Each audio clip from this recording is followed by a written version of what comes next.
నమస్తే, welcome to Disha TV. ప్రస్తుతం మనతో పాటు కాంగ్రెస్ సీనియర్ నేత విహెచ్ గారు మనతో ఉన్నారు. రిజర్వేషన్లపై శరద్ పవార్ వ్యాఖ్యలు చేశారు. సీలింగ్ ఎత్తివేయడానికి అనుకరించాడు, ఓకే, దాన్ని యాక్సెప్ట్ చేశాడు. రాహుల్ గాంధీ యొక్క మాటలకు శరద్ పవార్ అంగీకారానికి ఎట్లా ఫీల్ అవుతున్నారు? చాలా సంతోషం అవుతుంది. ఎందుకంటే సీనియర్ మోస్ట్ నాయకుడు, తరతరాల నుంచి ఆయన ముఖ్యమంత్రిగా కేంద్ర మంత్రిగా ఎన్నో చేసిన వ్యక్తి.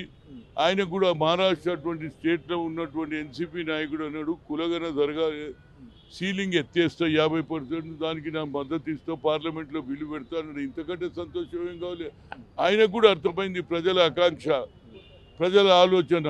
మెజార్టీ పాపులేషన్కు అన్యాయం జరుగుతుంది కాబట్టి సీలింగ్ ఎత్తేస్తాం, సీలింగ్ ఎత్తేస్తే నేను పార్లమెంటులో మా మద్దతు ఇస్తామని చెప్పాడు. కాబట్టి ఇంతకంటే అందుకుంటే నా హృదయపూర్వక ధన్యవాదాలు. రాహుల్ గాంధీ గారు కూడా అదే అన్నాడు, కన్యాకుమారి నుంచి Kashmir we come to the power, will conduct caste census